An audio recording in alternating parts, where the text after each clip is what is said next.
Muy bien, pues el día de hoy vamos a hablar acerca de las diferencias lingüísticas entre el español y el inglés. Y el equipo de hoy está conformado por su servidora Alison, Denise, Grecia, Jocelyn y Raúl, y somos del grupo 351. Voz activa y voz pasiva. En español existen tres tipos de voces verbales: la activa, la pasiva y la media o indefinitiva, siendo la activa y la pasiva las más reconocidas, de donde la pasiva tiene dos subtipos: la pasiva con el auxiliar ser y pasiva con la partícula se.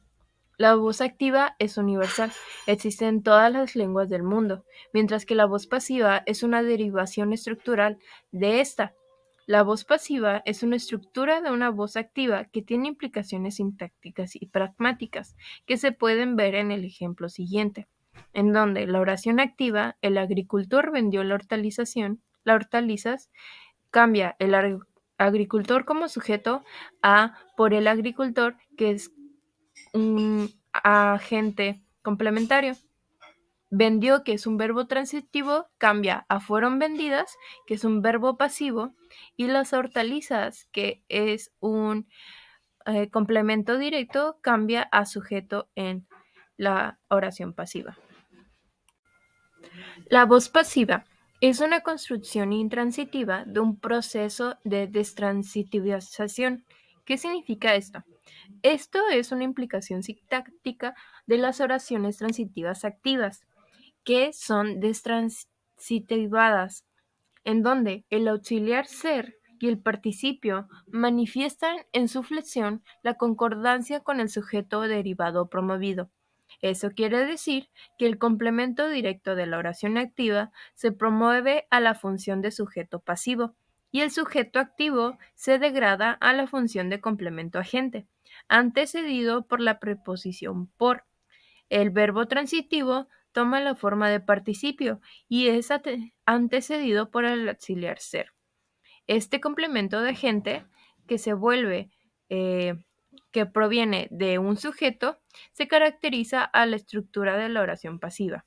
En el ejemplo, las hortalizas fueron vendidas a muy buen precio, se puede dar cuenta que las hortalizas es un sujeto pasivo, pues es precedido por el verbo pasivo fueron vendidas, en donde el complemento agente por el agricultor era antes el sujeto activo de la oración destransitivada, pero que puede desleerse en la oración final pasiva. Ahora, por el lado de las implicaciones pragmáticas, en la voz pasiva se topicaliza el objeto semántico y se destopicaliza el agente semántico, que esto quiere decir que en la oración activa el sujeto, que es el agente semántico tópico, se convierte en un complemento oblicuo, que es un agente semántico destopicalizado, que se puede ver con el agricultor, que cambia a ser por el agricultor.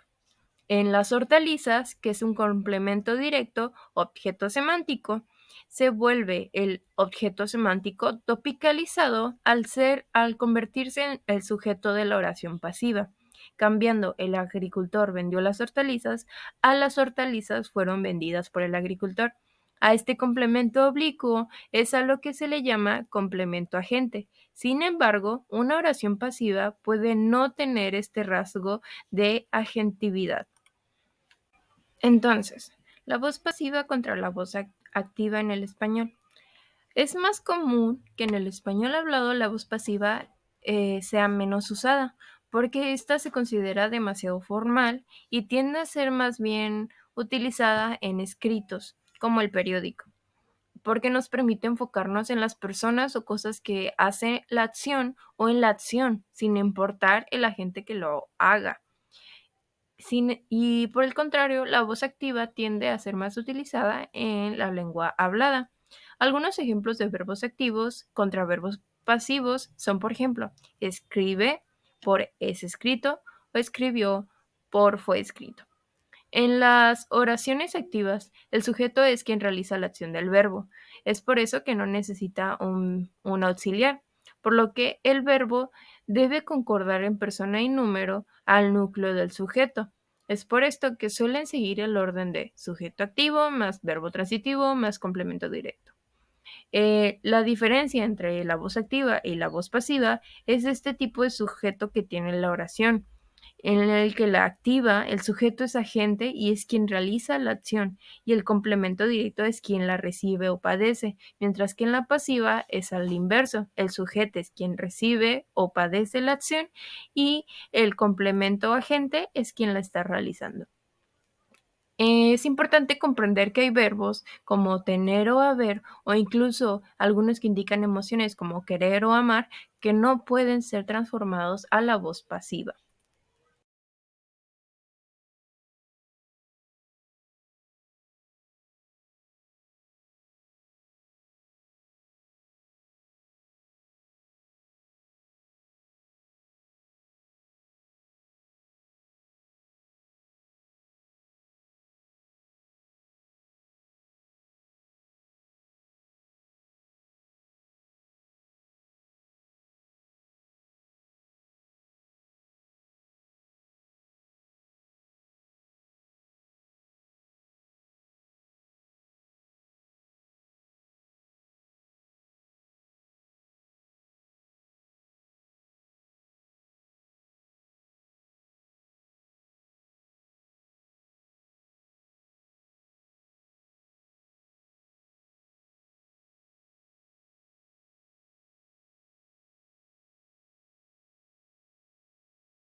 Los pronombres personales son palabras que reemplazan al sujeto, nombre o sustantivo en las oraciones. Se suelen utilizar para sustituir a personas, animales o cosas, pero sin la necesidad de tener que nombrarlos. Además, son las que designan a las tres personas gramaticales. Puede ser la primera, quien emite el mensaje, o yo, la segunda persona, que es la persona que recibe el mensaje, el tú, y la tercera persona, que hace referencia a cualquier otra persona o cosa. Puede ser él, ella, ellos, ellas, entre otros. En el español y en inglés hay dos formas distintas de hacer los pronombres personales. Por ejemplo, en inglés tenemos I y en español tenemos yo. Ambos cumplen la misma función en ambos idiomas, mientras que en inglés, en la segunda persona, el you, también es igual en español. Tú, pero también puede ser como usted. El usted existe porque en el español está muy claro cuál es la diferencia del contexto, si es en un contexto formal o informal, mientras que en el inglés se usa una misma palabra para ambos contextos. Tenemos he, que en inglés es el pronombre para referirnos a él, al masculino, y el inglés tenemos she, mientras que en español es ella. Ambos, tanto el femenino como el masculino, cumplen sus mismas funciones que en el español. En el inglés tenemos it, que en español se traduce como él, ello o ella. Esto es porque suele usarse para referirse a objetos, animales o situaciones que no tienen un género específico, o cuando es algo desconocido para nosotros, como por ejemplo en la oración It's raining, se traduce como está lloviendo, porque aunque no es algo femenino, se traduce de esta manera con la palabra esta. Por lo que depende del contexto o la información que tengamos del concepto o el objeto en el inglés. Después tenemos we, que we cumple la función tanto del masculino como del femenino en español para referirnos a nosotros o nosotras.